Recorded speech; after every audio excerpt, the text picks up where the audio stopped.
swear, I imagine George Joker shit's the same way. Just he. Yeah, it's going to be a mess.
Eh bien bonjour, ici Serge de Regon Classique. Je vais vous présenter aujourd'hui cette Plymouth Roadrunner de 1973. Une voiture équipée de son moteur V8 de 340 cubic inch d'origine et couplée à une boîte manuelle 4 vitesses. Une voiture très sympa à conduire, très joueuse. Et puis bon, faut dire aussi que la position du levier de vitesse pratiquement à la hauteur du volant et le son de la voiture donne envie de s'amuser. Et voilà, on y est malgré tout très bien assis. Elle est très confortable, ces jolis sièges hauts comme ça. On est vraiment bien dedans. Hein. Et encore une fois, la position de conduite est excellente. Et on se plaît à manipuler ce grand levier de vitesse. C'est vraiment sympa. Un regret, c'est le klaxon, le bip bip, qui apparemment le gars ou quelqu'un s'est beaucoup amusé avec. Il est un peu faiblard. Il a du mal à répondre, c'est un peu dommage. Bon, enfin, ceci dit, je veux dire, c'est rien d'exceptionnel. Un klaxon bip bip hein, de Roadrunner, c'est tout simplement un bip bip, un son tout simple comme ça, un peu tristouné d'ailleurs. Mais c'était vraiment l'effet voulu. Ce serait bien peut-être d'installer quelque chose de plus moderne en conservant le son, mais de plus moderne, de plus réactif et moins discret que celui-ci. Enfin bref, sinon pour rester dans le thème Roadrunner, je signale que c'est une véritable Roadrunner d'origine. Hein. On a bien les stickers, hein, les stickers qui vont bien. On en voit un ici, on en voit aussi, on voit l'emblème hein, sur le tableau de bord là-bas, sur le volant évidemment, et puis je crois sur la face arrière du coffre.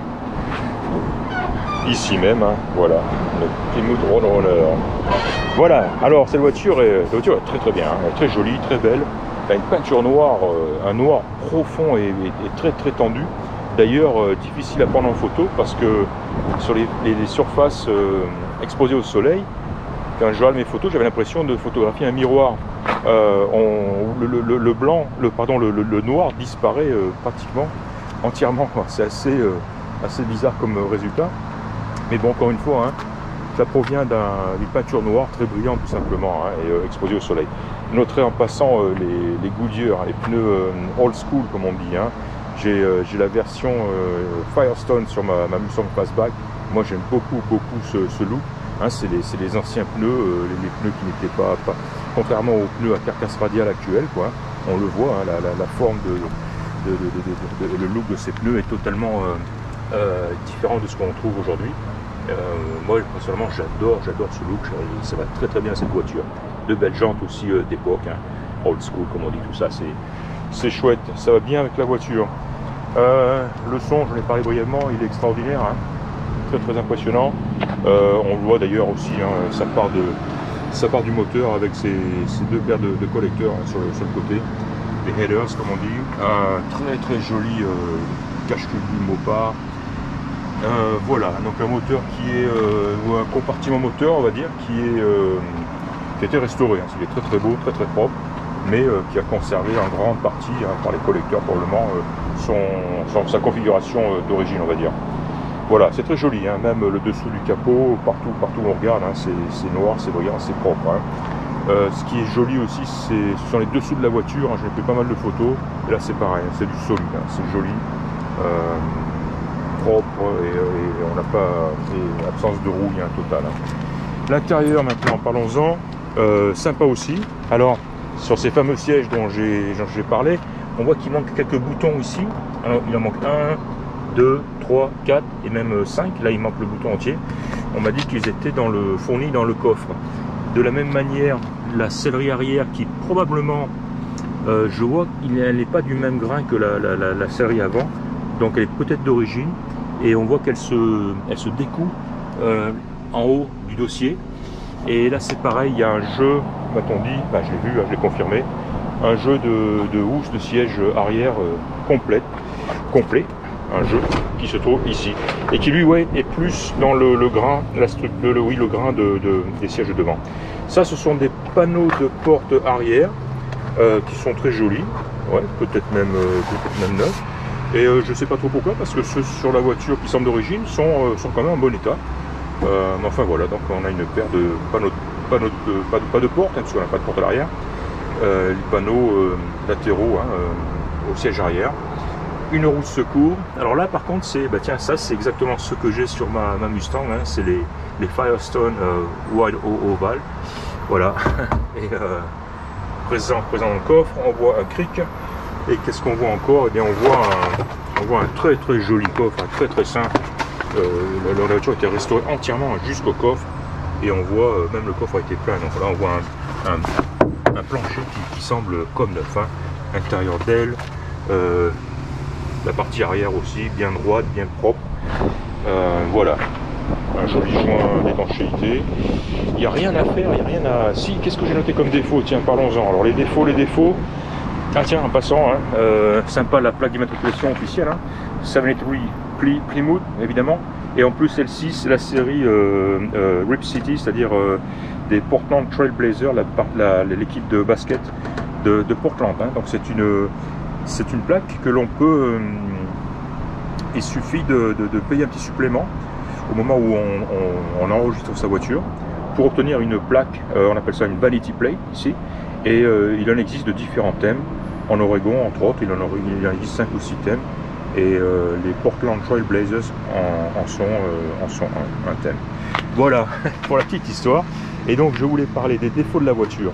J'ai noté, bien, je sais quoi ça, non, ça va partir. J'ai noté, où ça? Là. Voilà, petite rayure ici. Petit éclat ici. Voilà. Pas très grand, pas profond. Et c'est tout, hein. Pas de boursouflure, pas de rouille. C'est bien joli, bien propre tout ça.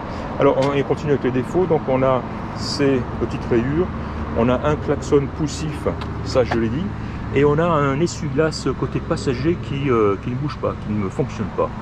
Alors que celui côté conducteur fonctionne, lui. Voilà, et c'est tout finalement au niveau défaut, vraiment, hein. La voiture a démarré très facilement à froid et elle démarre encore très facilement à chaud. D'ailleurs, je vais vous en faire la démonstration immédiatement. En passant, je noterai que tous les voyants jauge compteur fonctionne. On a aussi un joli contour installé là-bas en bas. Cette autoradio cassette d'époque, tout à fait d'époque, avec sa notice d'emploi dans la boîte à gants, présent ici aussi, sympa. J'ai pas réussi à le faire fonctionner. Il aurait fallu que j'amène une cassette. Mais ceci dit, l'autoradio d'origine, lui, radio uniquement, petites ondes d'ailleurs, ou grandes ondes, je crois, lui fonctionne.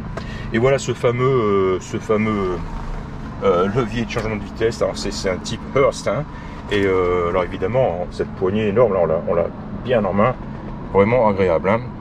Donc une boîte 4 vitesses, et donc le voici. Et le son de la voiture, et bien le voilà. Tiens, on va faire un essai sans accélérer, sans pied. Voilà, impeccable. le contour qui se met en place. Voilà.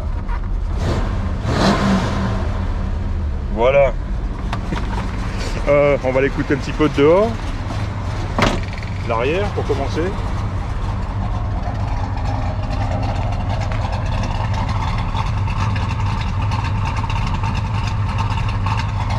Chouette, hein. Alors évidemment, il y a 2 lignes d'échappement de fort diamètre. Et le mauvais doux. Pas de vibration, pas de bruit suspect. Il répond bien à l'accélération. Voilà, c'est du solide cette voiture, hein. Sans aucun doute, c'est du solide, hein. On va l'arrêter. Atténuer le bruit. Voilà. Alors pour retirer la clé, on repousse cette petite manette au fond, on la tire, et hop, ce qui permet de libérer la clé. C'est une sécurité. Voilà, quoi d'autre? Intérieur, donc très joli, panneau de porte, ciel de toit est nickel, nickel, il est en parfait état. Les glaces sont en très bon état. Ah tiens, j'avais pas vu ça. Petite fissure là sur le haut de du tableau de bord, ici, et puis ici aussi, une toute petite, hein. Voilà, les effets du soleil, de la chaleur, hein. Sinon elle est jolie, elle est pas ondulée, torsadée, hein. Elle a pas trop souffert. Voilà, des pare-soleil bien présents. Alors évidemment la voiture est équipée de frein à disque avec assistance à l'avant et d'une direction assistée, hein, ça va de soi. Voilà, très joli modèle, vraiment, hein, sérieusement, hein. C'est une voiture en très bon état, de très joli chrome et super sympa à conduire, hein. J'en ai montré un petit peu, quelques images avant cette présentation où on me voit un petit peu jouer avec. Vraiment des plus agréables. Je la ferme pour vous donner un aspect global plus sympa, plus joli. Et puis la voici. Plymouth Roadrunner de 1973. J'espère que vous aurez apprécié autant que moi cette jolie voiture. Je vous remercie de m'avoir écouté et je vous dis à très bientôt. Au revoir.